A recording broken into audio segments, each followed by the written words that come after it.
Hello दोस्तों, स्वागत है आप सभी का इस नई वीडियो में, जिसमें आज हम डिस्कशन करेंगे एक बहुत इंपॉर्टेंट थ्योरी जो कि आपके यूजीसी नेट ज्योग्राफी सब्जेक्ट में कई बार रिपीट हुई थ्योरी है। इसके कई तरीके से क्वेश्चन पूछे जाते हैं। यहाँ का जो डायग्राम आपको दिखाई दे रहा है, अभी पूरा मैं डिटेल में डिस्कशन करूंगा क्या है ये थ्योरी, कैसे करके आप इसको ईजी एंड इंटरेस्टिंग वे में, जैसा कि मैं आपको हमेशा बोलता हूँ, किसी भी टॉपिक को अगर आप हमारे चैनल पर आए हैं तो इजी और इंटरेस्टिंग वे में ज़रूर से सीख करके जाएंगे। तो इसी तरीके से आप इस थ्योरी को भी आज इजी और इंटरेस्टिंग वे में सीखेंगे। लेकिन उससे पहले मैं आपको अपने बारे में थोड़ा बता देता हूँ। मेरा नाम है अंकित कुमार और हमारे चैनल पे आप आए हैं तो चैनल को सब्सक्राइब कर लीजिए, ज्योग्राफी विद अंकित, और साथ ही साथ बेल आइकन को प्रेस कर लीजिए ताकि इस तरीके की ईजी और इंटरेस्टिंग वीडियोज़ जो लेक्चर्स हैं आपके एग्जाम के पॉइंट ऑफ व्यू से काफ़ी इंपॉर्टेंट होते हैं, वो आपसे मिस ना हो। साथ ही साथ अगर आपने अभी तक मुझे अनअकैडमी पर फॉलो नहीं किया है तो अनअकैडमी पर फॉलो कर लीजिए, क्योंकि यहाँ पर डेली आपको लाइव क्लासेस फ्री PYQ की क्लासेस आपको यहाँ पर देखने को मिलेंगी, जो कि आपके एग्जाम के लिए बहुत ज़्यादा हेल्पफुल रहेंगी। ठीक है, तो चलिए आते हैं अपने मेन कंटेंट पर। उस पर आने से पहले आप सभी का बहुत बहुत मैं दिल से धन्यवाद कहना चाहूँगा। आप सभी को पता है कल ही हमारे YouTube चैनल की 1K फैमिली हो चुकी है। बहुत समय से मुझे इसका इंतज़ार था, क्योंकि आप सभी जानते हैं कि देखिए जो एजुकेशनल चैनल होते हैं जितने भी, ठीक है, एजुकेशनल चैनल हैं, उनको अपना ये फर्स्ट जो माइलस्टोन है 1K का, इसको कंप्लीट करने में ही बहुत ज़्यादा टाइम लग जाता है। क्योंकि हमारी जो कैटेगरी होती है, जो ऑडियंस है, टारगेट ऑडियंस, ठीक है, वो क्या है, वो बहुत ही ज़्यादा लिमिटेड होती है। क्यों? देखिए, अगर बात करें हम किसी वाइन्स चैनल की बात करें, कॉमेडी चैनल की, टेक चैनल की बात करें, तो पूरा जो हर एक प्रकार का एज ग्रुप का और हर एक पॉपुलेशन उनको देखेंगी, चाहे बच्चे हों, बूढ़े हों, बड़े हों, है ना, सभी लोग उनको देखेंगे। लेकिन यहाँ पर अगर आप किसी एजुकेशनल चैनल की बात करोगे तो एजुकेशनल चैनल में एक तो सबसे पहली चीज जो स्टूडेंट होंगे, है ना, स्टूडेंट्स ही उनको देखेंगे। उन स्टूडेंट्स में से भी जो हमारा जो चैनल है anti UGC net JRF subject का है, और उसमें से भी जो यूजीसी नेट की प्रिपरेशन कर रहे हैं, यूजीसी नेट की प्रिपरेशन कर रहे हैं, और साथ ही साथ यूजीसी नेट में से भी जो केवल और केवल ज्योग्राफी के स्टूडेंट हैं, वही हमारी वीडियोस को देखेंगे। और देख सकते हैं आपकी कितना लिमिटेड पॉपुलेशन यहाँ पे हो जाता है, कितनी लिमिटेड ऑडियंस हो जाती है। तो इस कारण से क्या होता है, बहुत ज़्यादा इसमें मेहनत करनी पड़ती है। आप सभी को पता है 9 महीने से मैं चैनल पे काम कर रहा हूँ लगातार आप सभी के साथ, अब जा करके 1K की फैमिली कंप्लीट हो पाई। तो बहुत ज़्यादा एक्साइटमेंट थी इस समय के लिए, उसके लिए आप सभी का बहुत बहुत शुक्रिया। आई होप कि हम जल्दी से जल्दी अपना 5K का और फिर 10K का और आगे के माइलस्टोन को जल्दी से जल्दी पार करेंगे। इसमें आप सभी का सपोर्ट बना रहेगा। चलिए आते हैं अपने मेन कंटेंट की तरफ। और दूसरी बात देखिए, अगर वीडियो अच्छा लगेगा तो लाइक करना, कमेंट करना, शेयर करना। इस वीडियो को मैं दूसरी बार रिकॉर्ड कर रहा हूं। आपको यहाँ पर सामने पहली वाली वीडियो दिखाई दे रही होगी, उसमें क्या हुआ था, पूरी वीडियो मैंने रिकॉर्ड कर ली, लेकिन ये जो आपको यहाँ पर मेरा माइक दिखाई दे रहा है, ये ऑफ रह गया। पूरी वीडियो मैंने रिकॉर्ड कर ली और लास्ट में जब देखा ऑडियो ही नहीं, पूरा दिमाग खराब हो गया। अब दोबारा से इसको रिकॉर्ड कर रहा हूँ, तो चलिए देखते हैं फिर से इसको एक बार फिर से इसको पढ़ेंगे, सीखेंगे। बात करते हैं अपनी आज के इस थ्योरी की। तो आज की हमारी जो देखिए थ्योरी है, इसका नाम है special margin of profitability. Special margin of profitability. इसको सीखने से पहले आपको मैं थोड़ा सिलेबस रिकॉल कराना चाहूंगा कि कहाँ ये हमारे एंटी यूजीसी नेट ज्योग्राफी के सिलेबस में रिलाई करती है, कैसे करके ये लिंक होती है, कहाँ से लिंक होती है, इसके बारे में आपको थोड़ा सा जानकारी देना चाहूंगा। ठीक है, आपने सिलेबस अगर नहीं देखा है तो सबसे पहले सिलेबस को अच्छे से देख लो।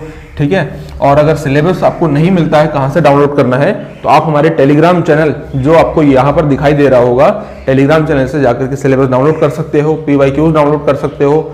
बहुत सारे आपको फ्री PDF मटेरियल आपको यहाँ से मिल जाएगा, इससे आप डाउनलोड कर सकते हो।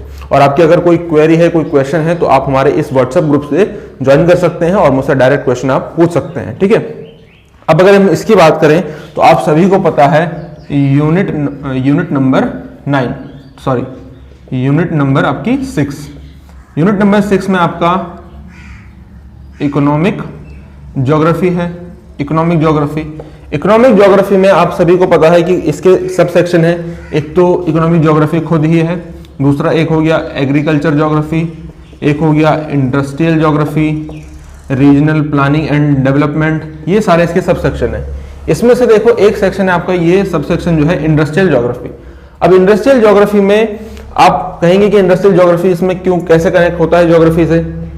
तो इंडस्ट्रियल ज्योग्राफी में हम इन बातों पर डिस्कशन करते हैं, जो थ्योरी है कि कोई इंडस्ट्री, क्योंकि देखो किसी स्थान विशेष में ही वो लगाया जाएगा, किसी स्पेस में ही लगाई जाएगी ना, किसी लोकेशन में लगाई जाएगी इंडस्ट्री, तो वो जो लोकेशन है, ठीक है, कौन सी वो बेस्ट लोकेशन हो सकती है जहां पर आपको मैक्सिमम प्रॉफिट होगा किसी इंडस्ट्री में।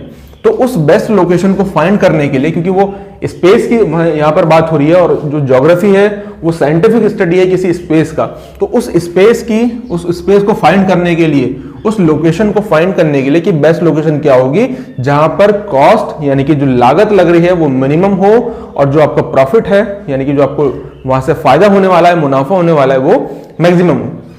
तो इन सबको फाइंड करने के लिए, इस लोकेशन को, बेस्ट लोकेशन को फाइंड करने के लिए ये सारी थ्योरीज आपके सामने प्रस्तुत की जाती हैं, जिनमें से एक थ्योरी ये है। इसके अलावा देखो आपने वेबर की थ्योरी पढ़ी होगी, और हर एक प्रकार की थ्योरी में जो बेस है, जो उन्होंने माना है, जैसे यहां पर स्पेशल मार्जिन किसने दी है? डीएम स्मिथ ने दी है। तो अलग अलग स्कॉलर ने अपनी अलग अलग बातें कही हैं कि जो लोकेशन है वो बेस्ट लोकेशन जहां पर मैक्सिमम आउटपुट आपको मिलेगा, उसके अलग अलग फैक्टर हो सकते हैं। जैसे वेबर का आपने नाम सुना होगा, है ना, आप अगर ज्योग्राफी पढ़ते हैं तो वेबर का आपने नाम जरूर सुना है।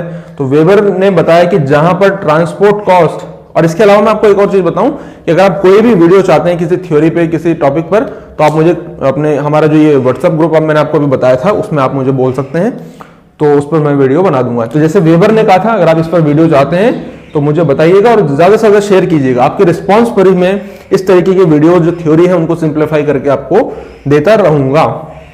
जैसे वेबर ने कहा है कि लोकेशन, बेस्ट लोकेशन वो होगी जहां पे मैक्सिमम प्रॉफिट होगा, जहां पर ट्रांसपोर्ट कॉस्ट मिनिमम होगी, ठीक है। इसी तरीके से ईएम हूवर आते हैं, ईएम हूवर आते हैं। ईएम हूवर कहते हैं कि तीन चीजें, क्या क्या? ट्रांसपोर्ट, ठीक है, रिफाइनमेंट कॉस्ट, और साथ ही साथ टेक्नोलॉजी, या जिसको आप कह सकते हैं लेबर कॉस्ट। ये तीन चीजें जहां पर इनकी कॉस्ट मिनिमम होगी, वहीं पर इंडस्ट्री के लिए बेस्ट लोकेशन होगी। तो अलग अलग स्कॉलर ने अलग अलग बात कही है। अब हम देखने वाले हैं यहां पर स्पेशल मार्जिन ऑफ प्रॉफिटेबिलिटी को, डिटेल में हम इसको देखेंगे। ये मैंने इसलिए बताया कि आपको समझ में आए, आप लिंक कर पाए कि ये थ्योरीज किस चीज के बारे में है, क्यों दी गई है। तो आपको समझ में आ गया होगा कि वो लोकेशन ढूंढनी है जो सबसे ज्यादा प्रॉफिटेबल हो, ठीक है। अब प्रॉफिटेबल, मैक्सिमम प्रॉफिटेबल लोकेशन आप कैसे करके ढूंढेंगे? तो सबसे पहले इस थ्योरी को शुरू करने से पहले इन तीन शब्दों पे जरा फोकस करें। अगर आप इन पे अगर फोकस करेंगे तो आप इस थ्योरी को अच्छे से समझ जाएंगे। ये कहता है, देखो, स्पेशल मार्जिन प्रॉफिटेबिलिटी, स्थानिक लागत का सिद्धांत। स्पेशल का मतलब होता है स्पेस, यानी कि स्थान। कोई अगर एक स्थान है, उस स्थान के बारे में, कोई एक जगह है यानी कि कोई एक लोकेशन है, उस लोकेशन को आपको फाइंड करना है कि वो कैसे आपको मैक्सिमम प्रॉफिट दे सकता है। तो मैक्सिमम प्रॉफिट को ये स्थान देगा कैसे करके, और कहां पर आपको नुकसान हो सकता है। तो मार्जिनल, मार्जिन, आपने एक शब्द सुना है मार्जिन। तो मार्जिन आपके लिए कोई नया शब्द नहीं है।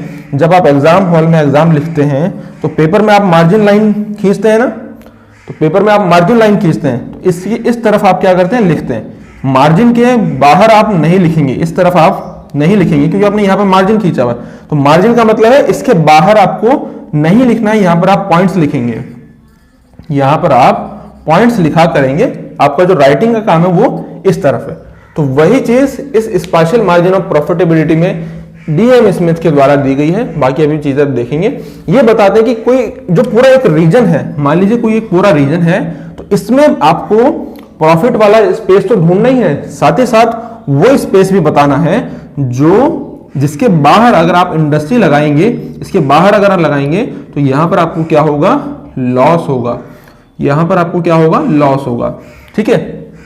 तो स्पेशल मार्जिन ऑफ प्रॉफिटेबिलिटी यानी कि ये स्पेस में कहां पर आप मार्जिन लगा दीजिए, इसके बाहर आपको इंडस्ट्री नहीं लगानी है, और इसके बाहर लगाएंगे तो लॉस होगा। इस पूरे रीजन में आपको प्रॉफिट होगा, नुकसान तो नहीं होगा, प्रॉफिट होगा। लेकिन मैक्सिमम प्रॉफिट कहां पर हो रहा है, इस चीज को ढूंढने के लिए तीन कंडीशन यहां पर बताई गई हैं। उन तीनों कंडीशन को एक एक करके हम क्या करेंगे, डिस्कशन करेंगे।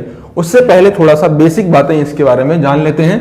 सबसे पहली चीज, ये जो special margin of profitability theory दी गई है वो डीएम स्मिथ के द्वारा दी गई है। डीएम स्मिथ ने दोस्तों एक बुक लिखी थी, इस बुक का नाम क्या है, मोस्ट इंपॉर्टेंट है, कहां से एग्जाम में क्वेश्चन बन सकते हैं वो मैं आपको बताता चलूंगा। साथ ही साथ इसके क्वेश्चन आपको प्रैक्टिस करने के लिए हम जो पीवाईक्यूज हैं हमारे टेलीग्राम चैनल पर, जिसका मैंने आपको दिखाया था पहले पेज, जिसका लिंक नीचे डिस्क्रिप्शन में दिया गया है, वहां से जाकर आप उसको प्रैक्टिस कर पाएंगे, वहां आपको क्वेश्चन मिल जाएंगे। ठीक है, तो इन्होंने एक बुक लिखी थी जिसका नाम है आपका इंडस्ट्रियल लोकेशन। 1971 में ये बुक लिखी थी जिसमें स्पेशल मार्जिन ऑफ प्रॉफिटेबिलिटी का कॉन्सेप्ट दिया गया था। अब अगर आप इस थ्योरी को बेहतर तरीके से समझना चाहते हैं तो आपको 3 पॉइंट्स हैं जो बेहतर तरीके से समझने होंगे।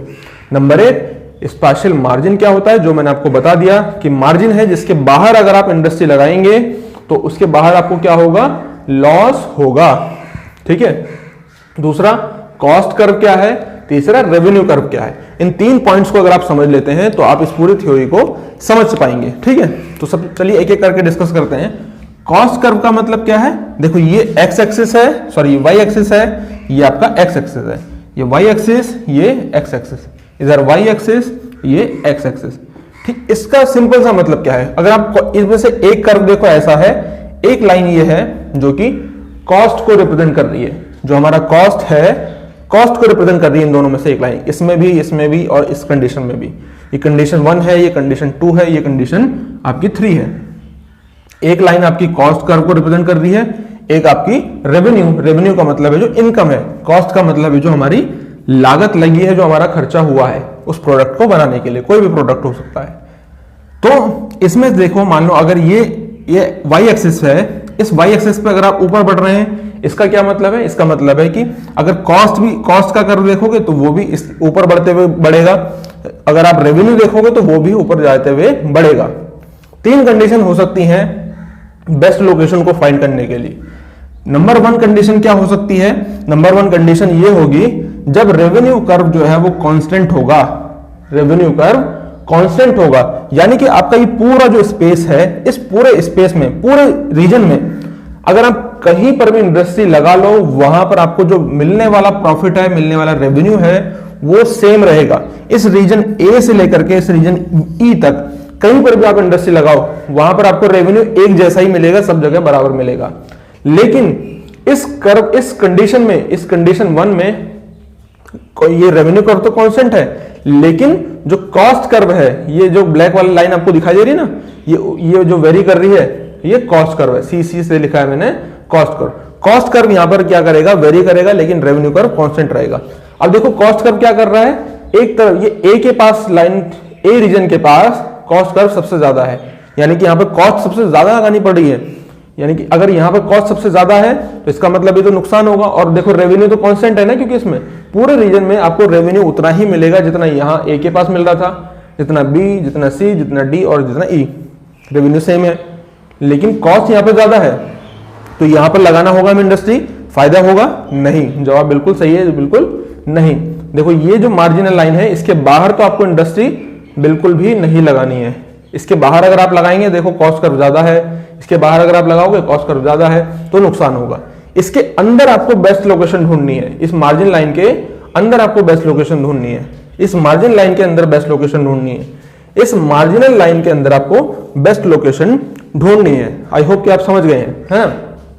अब देखो कहां पर लगाएंगे, और सबसे ज्यादा मैक्सिमम प्रॉफिट कहां पर होता है, मैक्सिमम प्रॉफिट आपका कहां पर होगा, जहां पर जो आपका कॉस्ट है, ठीक है, कॉस्ट है, और दूसरा आपका जो रेवेन्यू है, ठीक है, इनमें मैक्सिमम डिफरेंस होगा।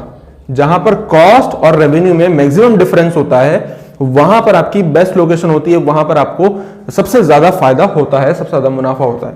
तो देखो यहां पर सबसे ज्यादा डिफरेंस आपको कहां दिखाई दे रहा है, ये कॉस्ट है ना, कॉस्ट यहां पर सबसे ज्यादा मिनिमम है, और क्योंकि रेवेन्यू तो यहां पर कांस्टेंट है, तो यहां पर इनके बीच में आपको दिखाई दे रहा है कि मैक्सिमम इनके बीच में डिफरेंस दिखाई दे रहा है। तो इसलिए जो बेस्ट लोकेशन होगी इंडस्ट्री को लगाने के लिए, वो लोकेशन होगी सी। हमने कौन से लोकेशन को कंसीडर किया, जहां पर कॉस्ट मिनिमम हो, क्योंकि रेवेन्यू तो कांस्टेंट है। दूसरी चीज एक और इसमें ध्यान देनी है, जब रेवेन्यू कर्व कांस्टेंट होता है, ठीक है, तो जो हमारा कॉस्ट कर्व है वो कैसा शेप का बनेगा, वो वी शेप का बनेगा। 2019 में यहां से इस शेप का क्वेश्चन पूछा गया है, तो जब रेवेन्यू कर्व कांस्टेंट होगा तो इसको भी याद रख लेना कि ये वी शेप का बनेगा हमारा कॉस्ट कर्व। तो इस कंडीशन में आपकी जो बेस्ट लोकेशन होगी इंडस्ट्री के लिए वो ये सी वाली लोकेशन होगी। ठीक है, कंडीशन नंबर 1। कंडीशन नंबर 2 समझते हैं। कंडीशन नंबर 2 क्या कहती है कि जब आपका कॉस्ट कर्व कांस्टेंट होगा, यहां पर देखो रेवेन्यू कर्व कांस्टेंट है, यहां पर आपका कॉस्ट कर्व कांस्टेंट है। तो देखिए कॉस्ट कर्व आपका यहां से लेकर के रीजन आपका ये डी है, रीजन डी से लेकर के रीजन ई तक कहीं पर भी आप इंडस्ट्री लगा दो, यहां से यहां तक आपकी जो कॉस्ट आएगी वो सब जगह सेम होगी। जितनी आपकी लागत लगेगी, लागत लगने वाला जो लागत पैसा है वो हर जगह क्या होगा, वो सेम ही होगा, कहीं पर भी इंडस्ट्री आप लगा दो। लेकिन इस कंडीशन 2 में जो आपका रेवेन्यू है, यानी कि आपको मिलने वाला फायदा है, वो अलग अलग वेरी करेगा, वो वेरी करेगा। यहां डी के पास देखो रेवेन्यू सबसे कम है, कॉस्ट तो कांस्टेंट है, इसलिए यहां पर देखो घाटा है ना, अभी ये रेवेन्यू तो कम मिल रहा है, लागत कम है। यहां पर भी आप देखो ई के पास रेवेन्यू आपका कम है और कॉस्ट कर्व आपका क्योंकि कांस्टेंट है तो यहां पर भी घाटा है। तो इस मार्जिन लाइन के बाहर तो आपको इंडस्ट्री लगानी नहीं है, यहां पर ये मार्जिन है, इसके बाहर लगाओगे तो घाटा है। इसके अंदर आपको देखना है कि बेस्ट आपको मुनाफा कहां पर होगा। यहां पर भी देखो ये जो आपका रेवेन्यू है वो ज्यादा है, यहां पर भी रेवेन्यू ज्यादा है, लेकिन सबसे ज्यादा रेवेन्यू कहां मिलेगा वो लोकेशन ढूंढनी है। तो इसके लिए देखिए एक कंडीशन ऐसी आएगी जहां पर रेवेन्यू आपका मैक्सिमम मिलेगा, एक कंडीशन ऐसी आएगी जहां पर रेवेन्यू मैक्सिमम मिलेगा, और क्योंकि कॉस्ट कर्व आपका कांस्टेंट है इसलिए इनमें मैक्सिमम डिफरेंस कहां पर होगा, इसलिए इनमें मैक्सिमम डिफरेंस होगा, यहां पर कहीं पे लगाते हैं। ये कोई ओ पॉइंट है, मान लीजिए ये क्या है, कोई ओ पॉइंट है जहां पर कॉस्ट में और रेवेन्यू में मैक्सिमम डिफरेंस है, यही वो बेस्ट लोकेशन है जहां पर आपको इंडस्ट्री लगानी चाहिए इस दूसरी कंडीशन में, जबकि कॉस्ट कर्व आपका कांस्टेंट हो और इसमें जो रेवेन्यू कर्व का शेप बनेगा वो ए शेप होगा। कैसा होगा, ए शेप होगा। यहां से क्वेश्चन पूछा गया है, आपको मैं सारे क्वेश्चन आपके टेलीग्राम चैनल पे हमारे दे दूंगा, वहां से जाकर के आप उसको प्रैक्टिस कर सकते हैं। इसके बाद एक फाइनल आपकी लोकेशन आती है जो कि रियल वर्ल्ड लोकेशन है। यहां पर हमने जो दो आपकी कंडीशन पढ़ी है, कंडीशन 1 और कंडीशन 2, ये दोनों जो है ना ये आइडियल कंडीशन है। आइडियल कंडीशन का मतलब ऐसा केवल थ्योरेटिकल चीज है कि हमने सोचा है कि ऐसा हो सकता है, लेकिन रियल वर्ल्ड में ऐसा नहीं होता है कि कॉन्स्टेंटली एक बार कॉस्ट बढ़े फिर धीरे धीरे करके वो घटे। यहां पर धीरे धीरे करके आपका कॉस्ट कर्व वो डाउन हो, फिर उसके बाद उसी सीक्वेंस में स्टार्ट हो, ऊपर की तरफ बढ़े। रियल वर्ल्ड में क्या होता है, रियल कंडीशन में, कि कॉस्ट कर्व और रेवेन्यू कर्व दोनों ही आपस में क्या करते हैं, वेरी करते हैं, कभी बढ़ते हैं कभी घटते हैं, कभी बढ़ते हैं कभी घटते हैं। पूरे रीजन में कभी कॉस्ट कर्व बढ़ रही होगी, कभी घट रही होगी, कभी बढ़ रही होगी, कभी घट रही होगी, ऐसा हो रहा होगा, है ना। अब इन दोनों कंडीशन को, इस फाइनल कंडीशन में आपको ढूंढना है कि बेस्ट लोकेशन क्या है। तो मैंने आपको हमेशा क्या कहा है, हमेशा उस लोकेशन को आपको फाइंड करना है, उस लोकेशन को ढूंढना है जहां पर कॉस्ट जो है, कॉस्ट क्या हो, मिनिमम हो, कॉस्ट मिनिमम हो और उसकी तुलना में जो रेवेन्यू है वो क्या हो, सबसे ज्यादा हो। अब इस कंडीशन में देखो, ये जो ब्लू वाली कलर की लाइन आपको दिखाई दे रही है, ये किसको रिप्रेजेंट कर रही है, ये कॉस्ट को रिप्रेजेंट कर रही है, ये कॉस्ट कर्व है। ये ब्लैक वाली जो लाइन है ये रिप्रेजेंट कर रही है रेवेन्यू कर्व को। अब देखो रेवेन्यू यहां पर कम है, कॉस्ट ज्यादा है ना, रेवेन्यू कम है कॉस्ट ज्यादा है, रेवेन्यू कम है कॉस्ट ज्यादा है, तो ये तो आपकी मार्जिनल लाइन हो गई। इसके बाहर तो इंडस्ट्री नहीं लगेगी, लगेगी तो आपको नुकसान होगा, यानी कि लॉस होगा। अब इस वाले रीजन में अगर आप देखेंगे तो आपको पता चलेगा कि कॉस्ट सबसे ज्यादा कम कहां पर है, इस सी वाले रीजन में देखो कॉस्ट सबसे ज्यादा कम है। और यहां पर आप देखो, अगर आप बोल रहे हैं ऐसा कि रेवेन्यू तो यहां पर ज्यादा है ना, तो हाँ बिल्कुल रेवेन्यू यहां पर ज्यादा है और यहां पर रेवेन्यू कम है, लेकिन आपको हमेशा वो लोकेशन फाइंड करनी है जहां पर कॉस्ट कम हो, क्योंकि बात बराबर हो गई। यहां पर आपको लगाना भी ज्यादा पड़ रहा है ना, यहां पर आपको ज्यादा इन्वेस्टमेंट करना पड़ेगा, यहां पर इन्वेस्टमेंट कम करना पड़ेगा। जहां पर इन्वेस्टमेंट कम करना है, कॉस्ट कम लगानी है, वही लोकेशन आपके लिए बेस्ट होगी। और इसकी तुलना में देखोगे अगर आप, तो यहां पर आपको रेवेन्यू भी ज्यादा मिल रहा है इसके कंपैरिजन में, क्योंकि यहां पर तो कॉस्ट भी ज्यादा लगानी पड़ रही है ना, इन्वेस्टमेंट भी ज्यादा करना पड़ रहा है, तो इस बात बराबर हो जाएगी। इसलिए जो सी लोकेशन है ये बेस्ट लोकेशन है किसी इंडस्ट्री के लिए कि जहां पर आपको सबसे ज्यादा फायदा हो और उसकी तुलना में जो कॉस्ट है वो भी बाकी जो दूसरे लोकेशन है उसकी तुलना में फिर वो कम हो सके। ठीक है, तो ये 3 इंपॉर्टेंट कॉन्सेप्ट थे इस थ्योरी के। आई होप कि आपको ये समझ में आ गए होंगे। कंडीशन 1 में आपने देखा कि रेवेन्यू कर्व क्या होता है, कांस्टेंट होता है, तो जो आपका कॉस्ट कर्व होगा वो वी शेप का बनेगा। कंडीशन 2 में आपने देखा कि आपका जो कॉस्ट कर्व है जब वो कांस्टेंट होगा तो आपका रेवेन्यू कर्व वो ए शेप का बनेगा और इसमें क्या होगा, कहां पर लोकेशन होगी, ओ पर होगी। और इस कंडीशन में आप देखोगे तो जहां पर दोनों ही कर्व, कॉस्ट कर्व और रेवेन्यू कर्व दोनों ही क्या कर रहे हैं, वेरी कर रहे हैं। आपको ढूंढना क्या है, आपको ढूंढना है जहां पर कॉस्ट कर्व मिनिमम हो और उसकी तुलना में आपको प्रॉफिट क्या हो, यहां पर ज्यादा हो, तो वही लोकेशन आपके लिए बेस्ट लोकेशन होगी किसी इंडस्ट्री को एस्टेब्लिश करने के लिए। इससे रिलेटेड दोस्तों वेबर की थ्योरी, हूवर की थ्योरी और लॉश की थ्योरी, इससे बहुत सारी रिलेटेड थ्योरी हैं किसी इंडस्ट्री के लोकेशन के लिए। अगर आप चाहते हैं, अगर आपका जैसा रिस्पॉन्स रहेगा मैं उस तरीके से वीडियो बनाऊंगा उस पर। अगर आपको वीडियो अच्छी लगी है, सारी चीज आसान भाषा में समझ में आ गई है, इसके क्वेश्चन पेपर आप क्वेश्चन जो है PYQs हमारे टेलीग्राम चैनल से प्रैक्टिस कर सकते हैं। तो मुझे बताइएगा कमेंट करके कि आपको वीडियो कैसी लगी है, वीडियो पसंद आई है तो। दूसरी बार मैं इसको बना रहा हूं, पहली बार मैंने आपको बता दिया कि क्या हुआ था। तो वीडियो को लाइक करना, कमेंट करना, शेयर करना और मिलते हैं अब इसी तरह की नेक्स्ट वीडियो में। तब तक के लिए बहुत बहुत धन्यवाद।